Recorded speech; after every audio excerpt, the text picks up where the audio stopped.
4.5 billion years in the making. A land as old as the Earth itself. Australia. It's not the brave new world you might expect.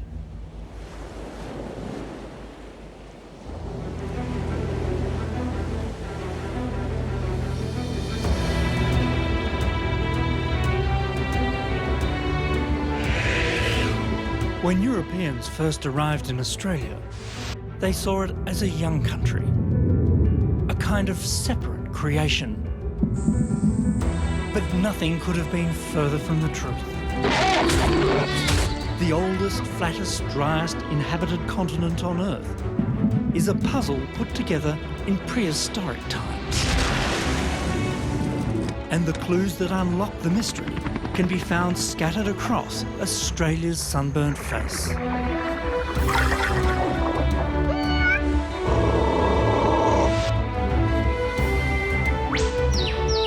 My name is Richard Smith, and this is an amazing country.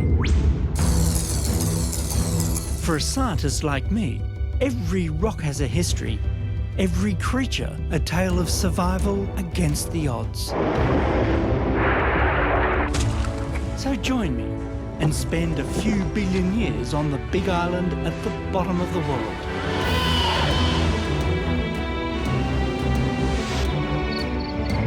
It's a great place to get the big picture.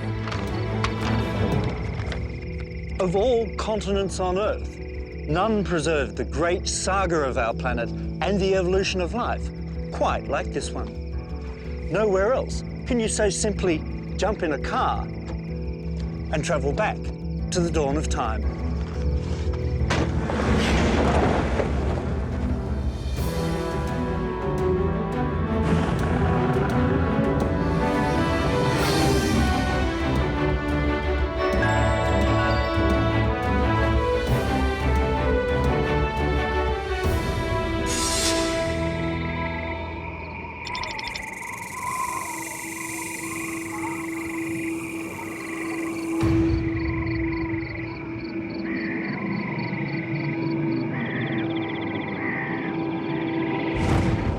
So far, our travels down Australia's road of time have taken us from the very formation of the Earth, through the forging of the continent, to the origin of life and the conquest of the land. Your destination is the present day. But it's only now, as we race towards our modern world, that the familiar face of Australia is finally revealed. This is the story of how an island continent became isolated from the rest of the world, and how the life aboard this wandering ark adapted to a changing landscape. But it's a rocky road we travel. When the age of the dinosaurs came to a dead stop 65 million years ago, a great darkness settled over the planet, and the whole course of evolution shifted.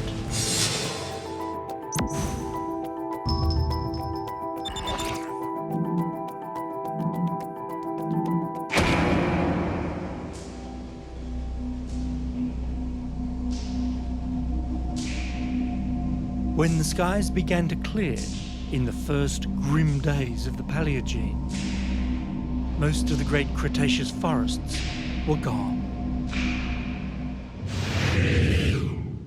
But life on Earth is tenacious. The southern lands of the once supercontinent Gondwana, being on the far side of the world from Mexico's ground zero, probably recovered faster than most. Ferns were quick to take advantage of the new world, colonising what was left of the damaged forests of Australia, Antarctica and New Zealand.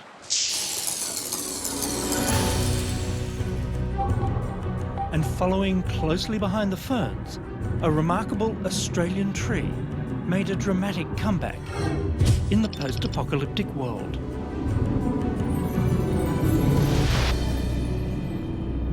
This is its microscopic seed, found fossilised amongst the fern spores just above the level of the asteroid debris that marks the last days of the dinosaurs. Like a big-grade monster, this is a tree that is hard to kill. It's the Huon pine. Every branch that falls can resprout from the ground. This entire tangled glade is a clone from a single original ancient tree. Now, the Huon pine is more than just one of Australia's great Gondwanan survivors. This particular tree is thought to be Australia's oldest living organism. It's been growing on this same spot, the cold, wet, windy slopes of Mount Reid in Tasmania, for over 10,000 years. In the aftermath of impact, new life ebbed back over the planet. Coral reefs began to spread through the tropics, and new types of plants, now with added flowers, heralded the arrival of a new world.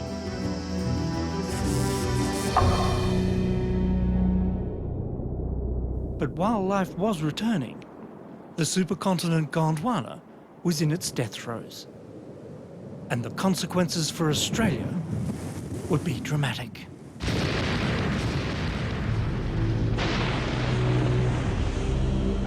India and New Zealand had already slipped away.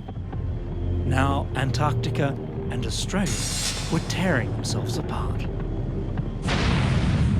First, a great rift valley opened up and widened. Then Australia and Antarctica started to unzip from the west.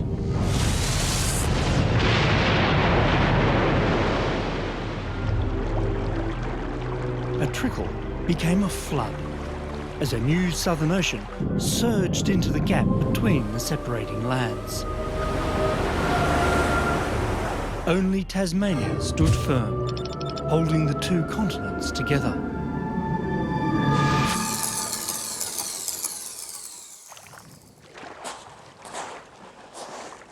The legacy of Tasmania's epic continental tug-of-war is easy to spot in today's dramatic landscape with its towering volcanic peaks. Clearly, there were powerful geological forces at work with the splitting up of a supercontinent.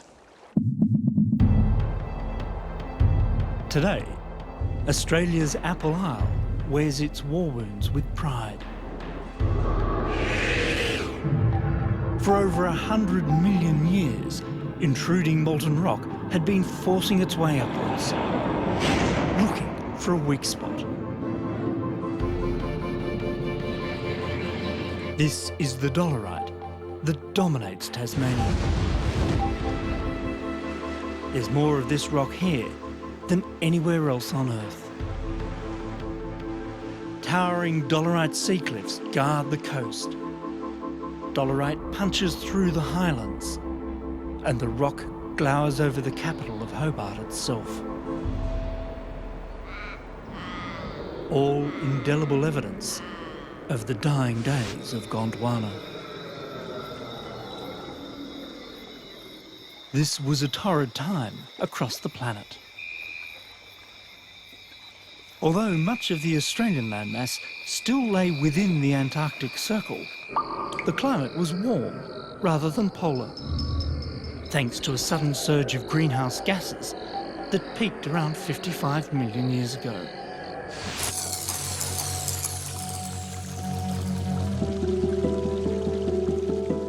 In this steamy world, the conifers that had dominated the forests of the dinosaurs were now being replaced by broad-leafed rainforest trees.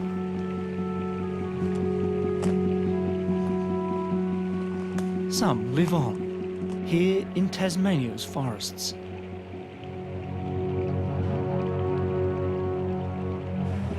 These leaves belong to a characteristic Gondwanan tree, the southern beech, Notophagus. You can still find Notophagus on the Australian mainland, in South America, and even Antarctica as fossils. They're a reminder of the days when Tasmania was holding the last of the Gondwanan Brotherhood together. At the time, you could have walked all the way from Australia via Tasmania and Antarctica to South America without ever leaving the green embrace of the great Gondwanan forest.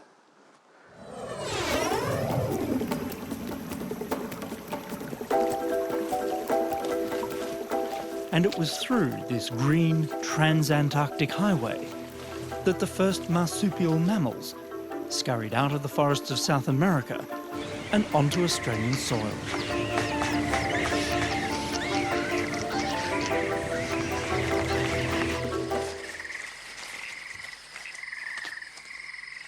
Marsupials, mammals with a pouch to carry their young, now dominate Australia. Their small rat-like ancestors had found a new world, one very much to their liking. But marsupials were neither the first nor the only mammals in the country. They found themselves mingling with the monotremes, curious furry enigmas like the platypus that still laid eggs. A legacy from their distant reptilian ancestors. Only 2 types of monotreme live on our planet today, and they're both a little peculiar. Now this little guy, of course, he's a truly famous Australian. It's the echidna or tachyglossus, and it's one of the true survivors for the early ages of mammals. And we know that because it lays eggs like the platypus. He's going down somewhere, tunnelling to China, I think. Monotremes had been hiding in the shadows long before the dinosaurs left the building. To this day, they still go quietly about, minding their own business and trying to keep out of harm's way.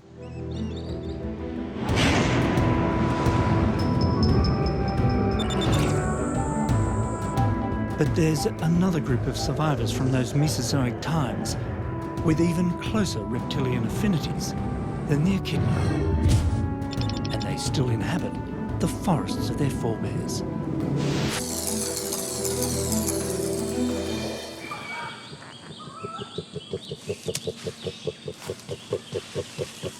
One type of feathered dinosaur did survive the Great Extinction. Today, we call them birds. Come eye to eye with the flightless cassowary, and the close family connection is hard to miss.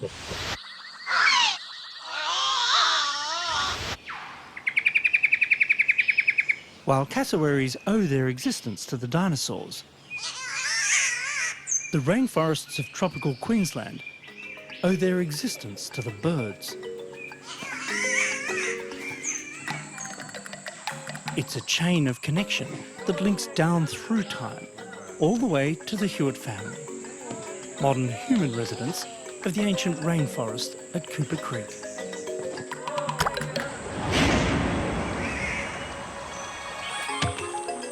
The cassowary has evolved to become a modern distributor of forest fruits and seeds, a job likely first done by herbivorous dinosaurs.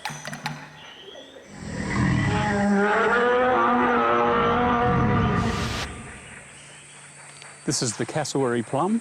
The cassowary is the only animal large enough to be able to swallow this fruit whole, and in doing so, increase its germination rate from 7% to an ultimate 92%.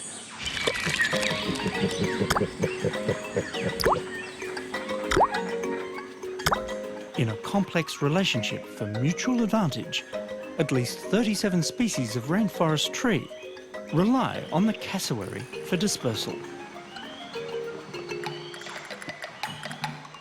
It's a big job, but someone's got to do it. Swanton Peak is the place that gets well over 10 metres of Neil rain. Hewitt makes a living here too, sharing the rich botanical heritage of his 130 million-year-old back garden with visitors like me. It's a heritage that went almost unnoticed until cattle started to die from eating this mysterious seed.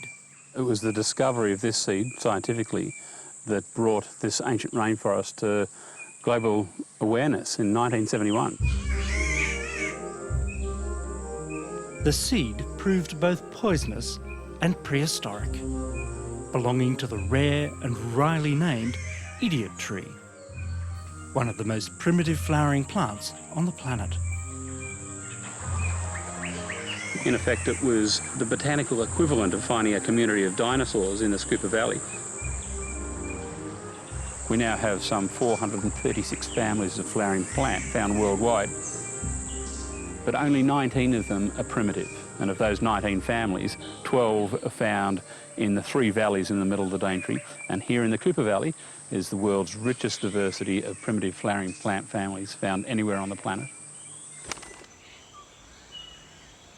These jungles are extremely old, over 10 times older than the Amazon, and possibly the oldest tropical rainforests in the world.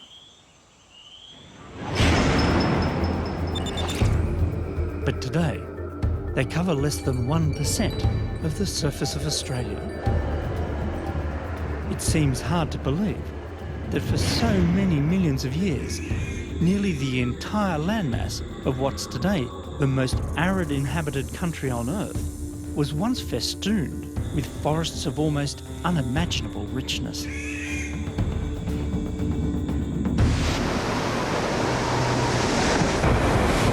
All that changed the moment that Tasmania finally let go of Antarctica.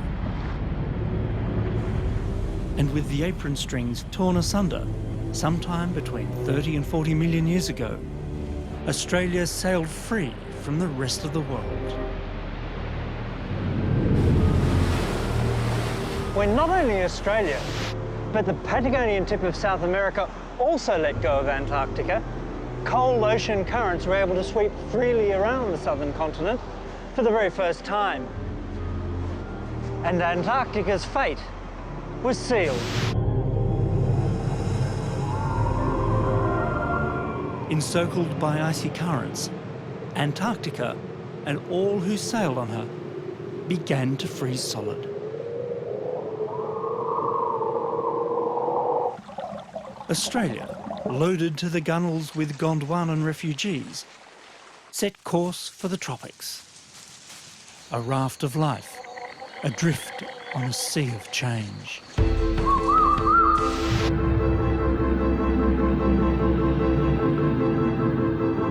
Australia might be old and flat, but she's been a great little mover.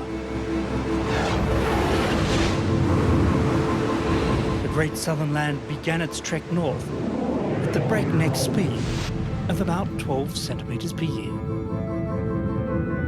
An unofficial continental speed record.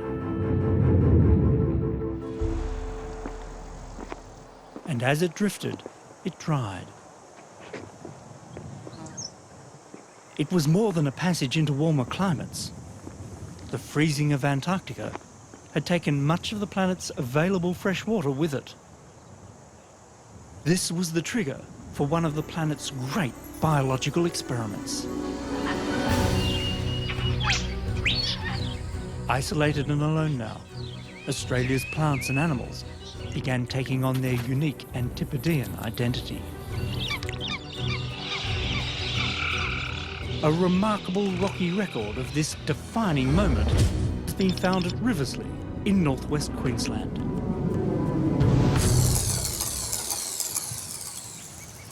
When the fossil window reopens in the rugged limestone hills here, it opens with a bang.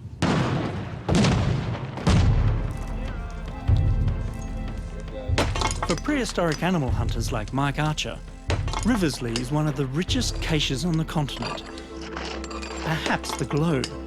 Whack again for a bag. but it does not yield its treasures easily. For well over 20 years now, a small army of paleontologists has fought a battle with the limestone to win the wealth of bones within. We know nothing about Australia's mammals right through the period when Australia separated from Antarctica at 35 million years ago, until suddenly the window is thrown open and there are thousands of fascinating things to look at. They document the last 26 million years of Australian history in exquisite detail. With every fossil-rich boulder recovered and bone, tooth and jaw released from acid bath, the ancient animals of Riverslea are telling their own backstory of Neogene Australia.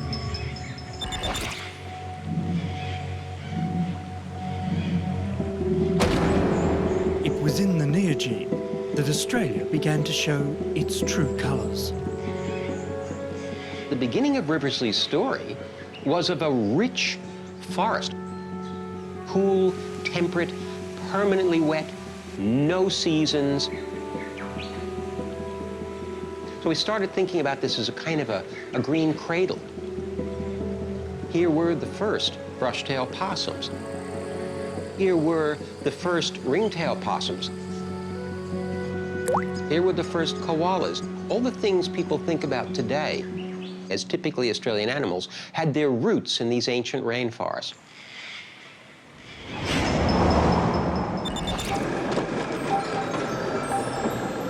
By the time Riverslee's window into time closed, around 15 million years ago, the rainforests had begun their long retreat. As the continent edged closer to the equator, the blooms of many new types of flowering plants started bursting out across the land. Amongst them, a previously low-profile, low-spreading plant took root. Grass. For the first time, extensive grasslands spread out across the continent, ready for the nibbling. Think Australia, and one grass-grazing animal above all others leaps to mind. Kangaroos are the archetypical successful mammal in Australia. They've taken over every ecological niche, from the tropical rainforests, in the treetops there, through to the harshest deserts in Australia. And they do something that no other large mammal does, which is to hop. Hopping is arguably the most energy-efficient means of forward motion developed by a mammal, allowing kangaroos to cover vast distances over a tough country. The quintessential Australian they may be, but how did such a biological oddity come about? If you can take the bag from me. That's right. It's a puzzle that mammologist Tim Flannery has sought to solve since his early 20s. It's got very, very coarse hair. After decades spent scouring some of the most remote corners of the country for clues, Tim finally struck it lucky in a dried-up salt pan in South Australia. I crawled around on my hands and knees for days on the edge of a salt lake, and I finally picked up this thing that was the size of a match head, really. It was just a tiny bone. And I knew immediately, I put it on my tongue, washed the salt off it so I could see it properly, and knew that it was the ankle bone of an ancient kangaroo, far more primitive than anything that had been seen before. Tim had found the missing link between the kangaroo's tree-loving possum-like ancestors and the ground-dwelling, grass-nibbling hoppers on the country's coat of arms. If you look under the microscope here, you'll be able to see that little stepped facet there. See how it's got like a double step on it? Oh, absolutely. It's clear as day. However small, the shape of this ankle bone is the key to the kangaroo story. With this stepped facet locking the bones closely together, ankle twisting was a thing of the past. Kangaroos evolved from possums. Possums need to have a very flexible foot. If kangaroos had an ankle like that, they'd dislocate their ankle every time they hopped. And that step structure is what they evolved.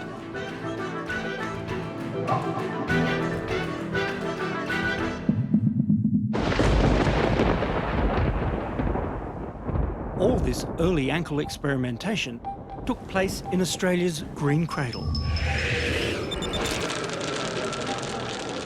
And it's back in the damp jungles of North Queensland that you find the closest surviving relative of the first kangaroo. And here she is, the musky rat kangaroo.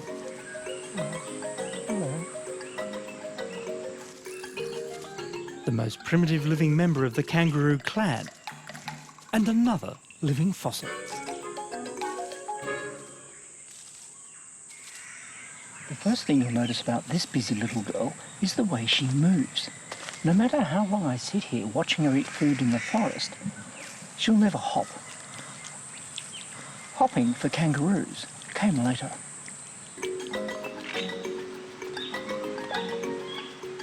Down from the trees, and now with improved ankle bone technology, the first kangaroos were set to make that giant evolutionary leap.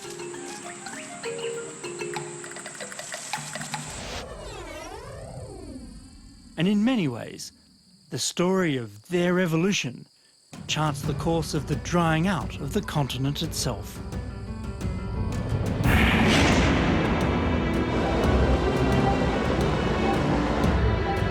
Not only new animals emerged out of this green cradle, the plants were changing too. The old Gondwanan forests shrank steadily back to the country's damp coastal corners. And in their place rose another true Australian original, the gum tree.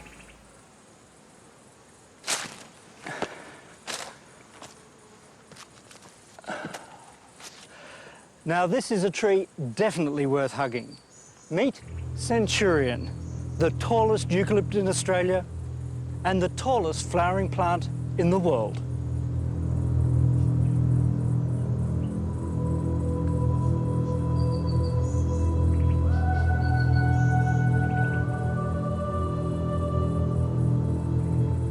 This towering Tasmanian mountain ash has recently been laser measured at nearly 100 metres high. Only a giant Californian redwood, a conifer, is taller by about a metre.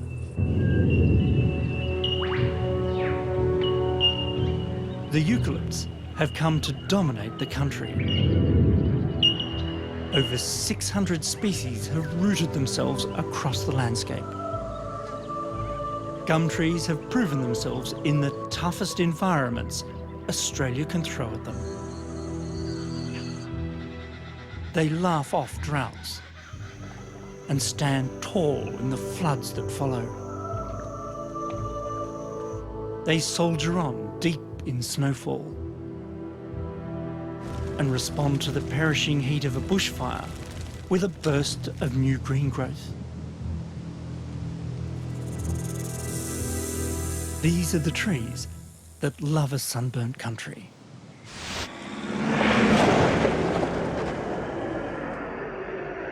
And just as well.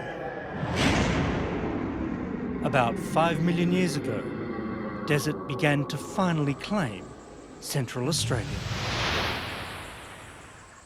The last vestiges of a jungle flora, now surrounded by a sea of sand and spinifex, found refuge deep in natural soaks and damp gorges. Arid Australia had arrived, and so had the Quaternary.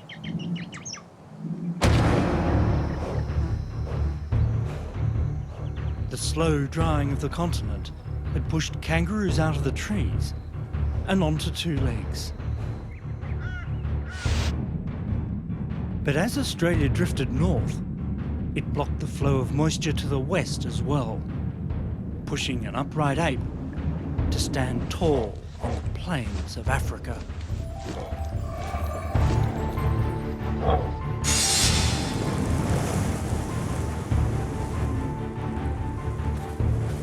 But even more change was on its way.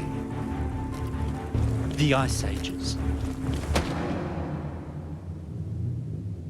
While Australia escaped the heavy ice sheets that remodelled the landscapes of the Northern Hemisphere, the cycles of glaciation sucked even more moisture from the sky. Sea levels dropped dramatically, exposing dry land from New Guinea to Tasmania.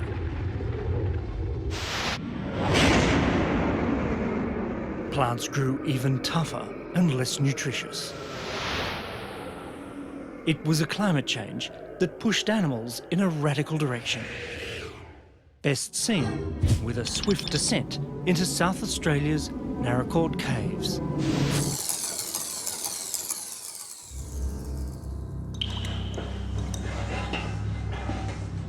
Paleontologist Gavin Prideaux has offered to guide me to the big game of Ice Age Australia. The ground under Narracoorte is riddled with caverns, into which animals have stumbled and fallen to their deaths. The fossil change is just off down this way. As holes to the world above opened and closed over time, snapshots of a changing land were preserved in the subterranean darkness. It's the only place on Earth that we know of that has a record of vertebrate life stretching back for the last 500,000 years. So, time to duck down here, Richard, and Righto. In 1969, a team of scientific cavers pushed on into the bowels of the Earth here. Further than you might think sensible. this is the famous squeeze. So we're going through there. Yes, we are going through there. You're kidding me. Nope. Helmet on the side as you come through the tight bit, and then just use your toes to push yourself along. Some people do this for fun. Blimey, this is tight. And it probably is, if you like being the human meat in a mountain sandwich.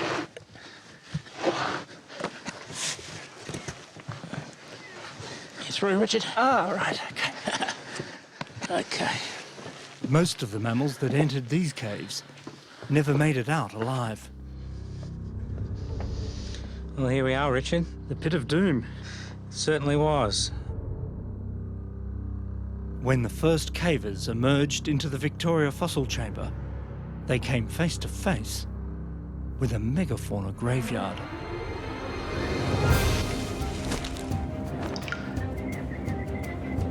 Megafauna means giant animals, basically. Big animals from the last 1,000,000 years or so. Animals like Diprotodon, about the size of a rhinoceros, probably weighed around 2.5 tonnes. Diprotodon, the largest marsupial that has ever lived, grazed alongside the largest kangaroos of all time. Procoptodon Goliath grew over 2 metres tall. It all relates to the fact that larger animals have a much lower metabolic rate. And that means they can survive on much rougher, less nutritious vegetation, becoming more and more widespread across Australia as the country dried out. And of course the carnivores, the meat eaters, get bigger because the herbivores get bigger. This is the skull of Thylacoleo, Australia's marsupial supercarnivore. It had stealth, speed, and a bite force without mammalian equal. Thylacoleo was the top predator in Ice Age Australia. But not for long. A placental mammal made landfall somewhere on the northern coastline. It didn't fly in like the bats, or swim like the rats. This mammal must have come by boat.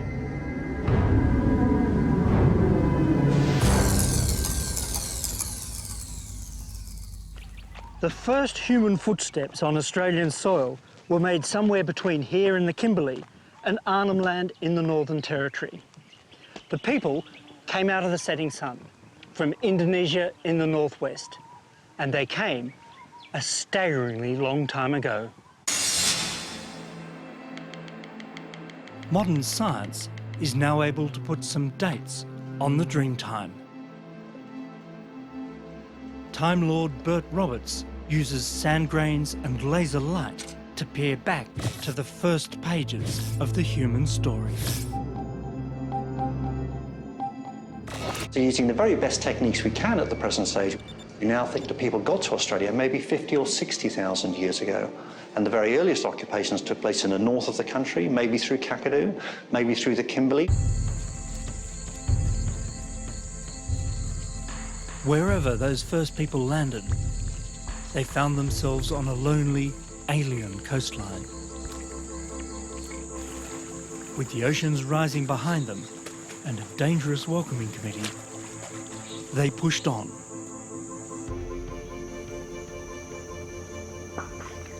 Once you push your way through the mangroves, you would have found a world unlike anything that you'd seen.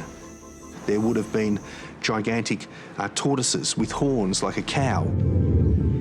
So there was a giant flightless goose-like bird called Genyornis. Huge wombats, huge kangaroos, giant echidnas, even giant koalas. 60 species of short-faced kangaroos. And giant goannas, about 5 times the size of a Komodo dragon.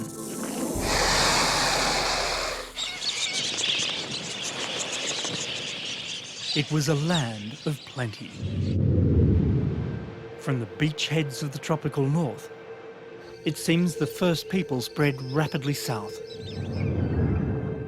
Following the coast and tracking inland along the watercourses, they penetrated deep into the heart of the continent.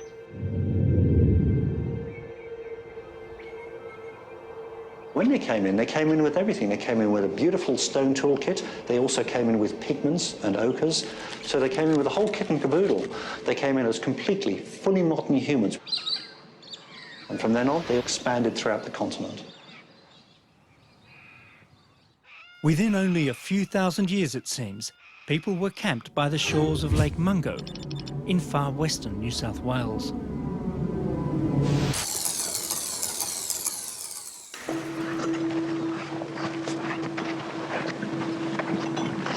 In 1969, fragments of a cremated skeleton were found weathering out of the bone-dry lakeshore.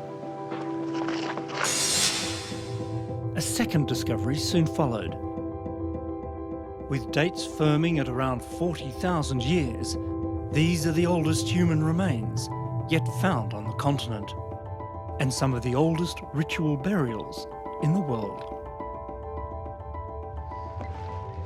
Roger that, stone 4 done. This is bone 5.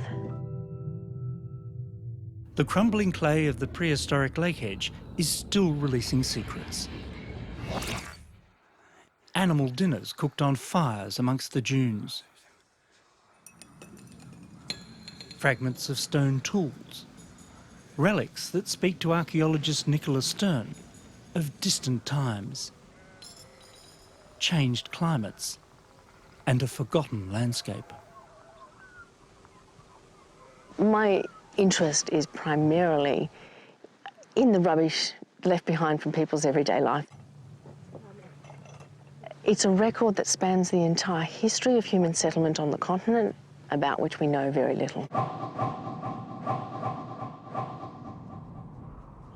It's this great continuity, reaching back from the people of today to the people of the past, which makes Mungo so special.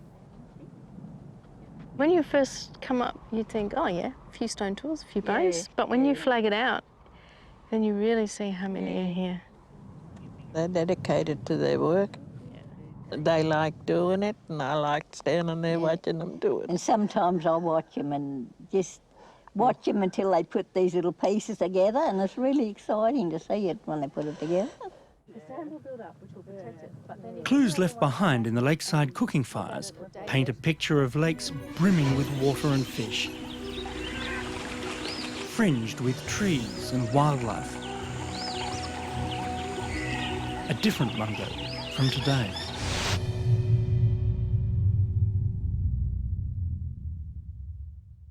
Mungo is a magic and moving place. You can walk in a landscape where people have been leaving footprints for over 50,000 years. There's few places on the planet with such a continual record of human occupation. Half close your eyes and you can almost hear the sounds of the people camped on the shoreline and enjoying a sunset, much like this. There are other ghosts in this landscape. Even before the first human burials here, the giant animals of the megafauna had disappeared from the continent. The timing alone suggests human involvement, but this remains a scientific cold case, hotly debated.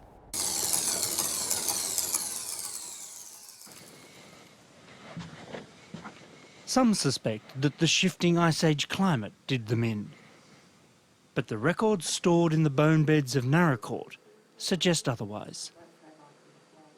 The populations of different species of mammal waxed and waned, if you like, in response to those glacial interglacial cycles.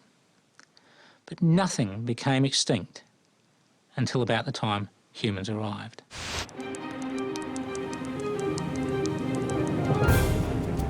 Whatever it was that killed these giant animals, a final desiccating wave of global glaciation was soon making life tough for the humans that survived them. At its peak, around 20,000 years ago, the bountiful land faltered. Forced back to the security of the lakes, Mungo people marked their passage on the edge of a drying clay pad. But these first Australians left behind more than footprints.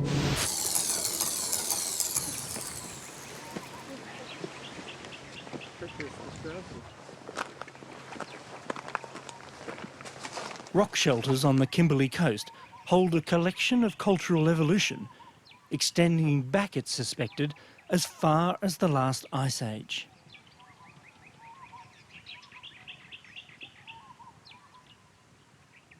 With the arrival of the first people, the story of Australia is written not only in the rocks, but on them as well.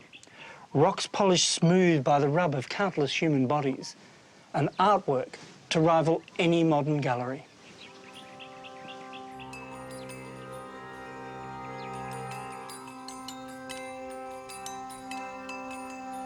It's the art gallery that never closed, still cared for by the artist's living descendants, like Warrnambool man Greg Gunak.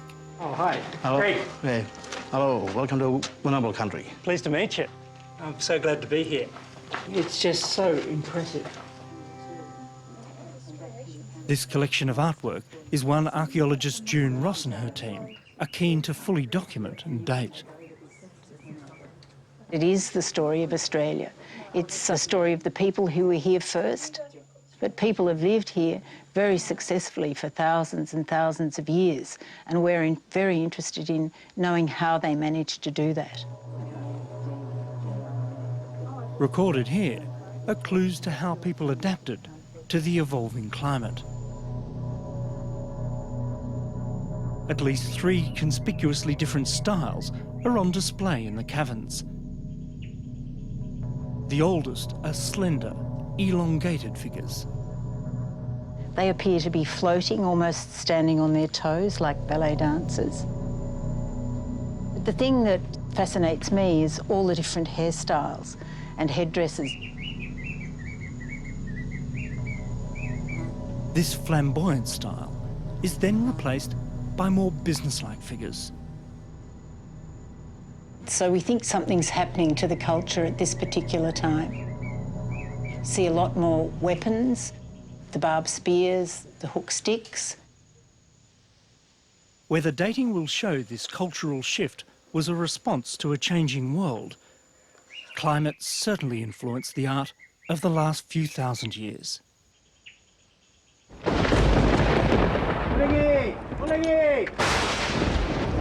Come with respect.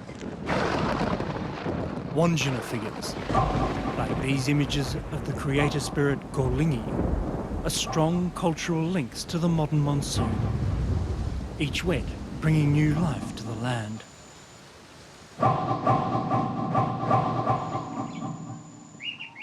When I arrived at this site for the first time, it took my breath away. And I think it has the potential to answer lots of highly significant questions, not just for Australians, but for the entire world.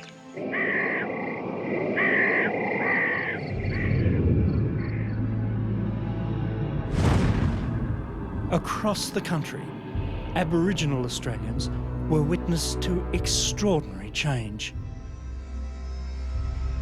They saw people walk to Tasmania, the last volcanic eruptions on Australian soil, and then the coming of the Europeans.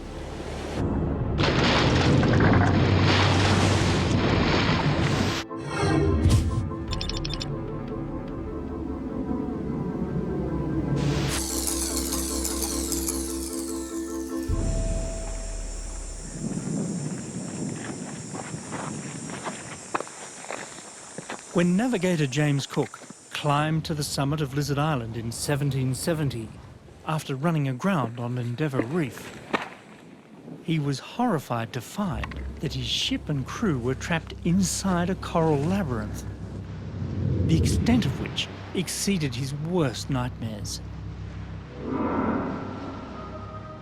A maze of over 3,000 reefs and islands, extending for over 2,000 kilometres along the coast.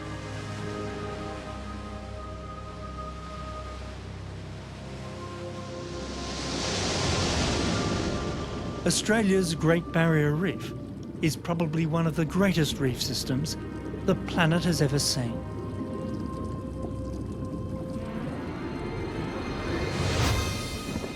But Cook climbed up here for salvation, not scenery. He was looking for a way out. Surprisingly, if Cook had come only about 10,000 years earlier, he wouldn't have seen the reef at all. His view from the coast to the horizon would have been of dry land, because the Barrier Reef hadn't arrived yet. At the height of the last ice age, sea levels plunged over 100 metres. And the older reefs were left high and dry. Aborigines would have walked where sharks now swim, hunting kangaroos on hillsides that fish now graze. As the Ice Age waned and the world thawed, the seas rose yet again. Coral larvae drifted in to reclaim the seafloor.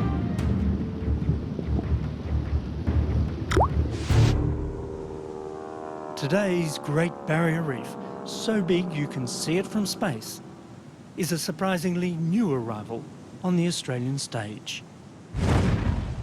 And so, for the most part, are we.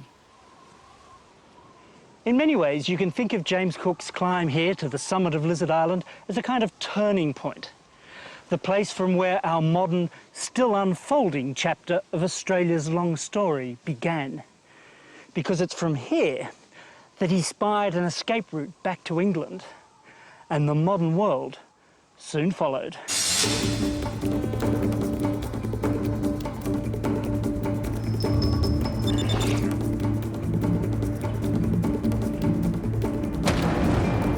It was like a collision of continents, a sudden end to a long isolation. In the blink of a geological eye, humans have altered the continent forever.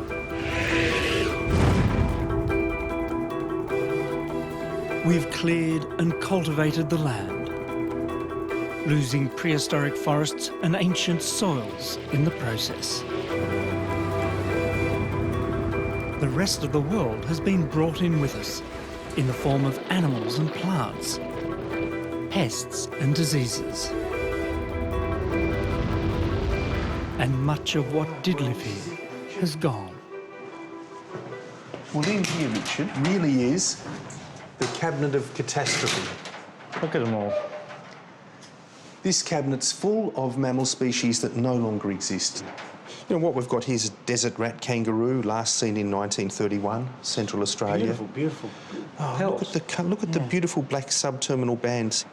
And these are short-faced potoroos. Last time these were seen, 1875. This is a pig-footed bandicoot, last seen about 1906 in Central Australia.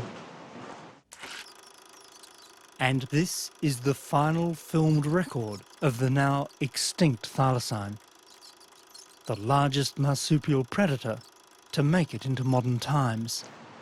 Now, the reason this was persecuted, this animal, was because it supposedly killed sheep. We now know that 80% or so of the sheep that did die were stolen by convicts. They weren't killed by this animal. What the film doesn't show is the moment when, in righteous indignation, the thylacine opened its remarkable marsupial jaws and bit the photographer firmly on his placental rear end.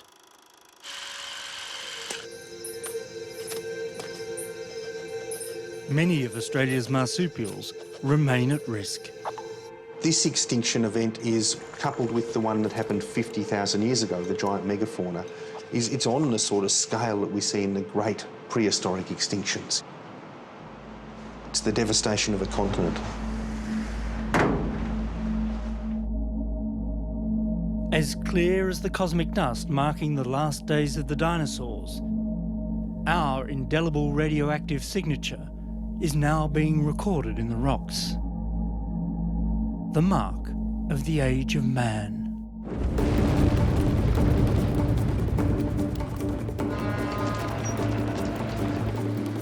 Around the world, we've become a powerful force of nature, the equal at least of any life form that has come before.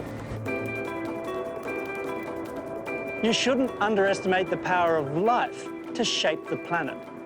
After all, it was industrious prehistoric bacteria in the shape of stromatolites that created Australia's vast iron ore deposits. And it's us, life in the form of humans, that can shift whole mountains of the stuff to the other side of the world.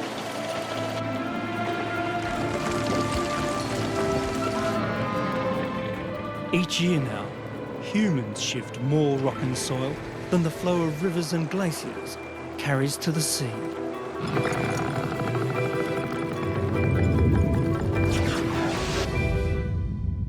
And civilization is on track to burn as much energy each year as is released as heat from within the Earth. In doing all this, we alter the chemistry of our thin, precious atmosphere and finite oceans. And the geological extinction record shows we do so at our peril. We may now hold dominion over the Earth, but the planet always wins in the end.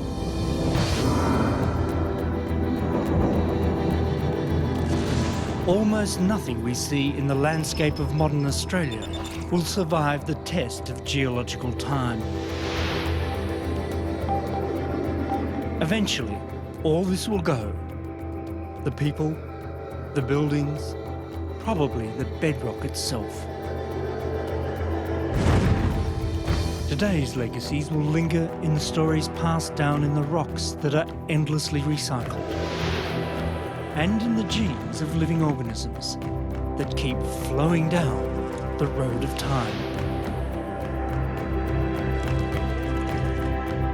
This ribbon of life runs unbroken through the history of the Australian continent. The first life forms skirted the shoreline here. Then they climbed ashore. And now, 4.5 billion years down the road, We've climbed aboard as well. We may not know what lies ahead for us, but thanks to some very accurate GPS measurements, we do know where the continent's going. Each year now, Australia and everything on it is moving about the length of my finger, in this direction, towards the Northern Hemisphere.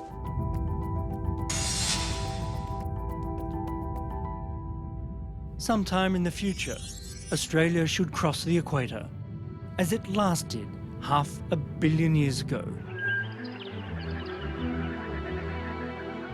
It will once again be part of another great supercontinent. A new world somewhere in the North Pacific.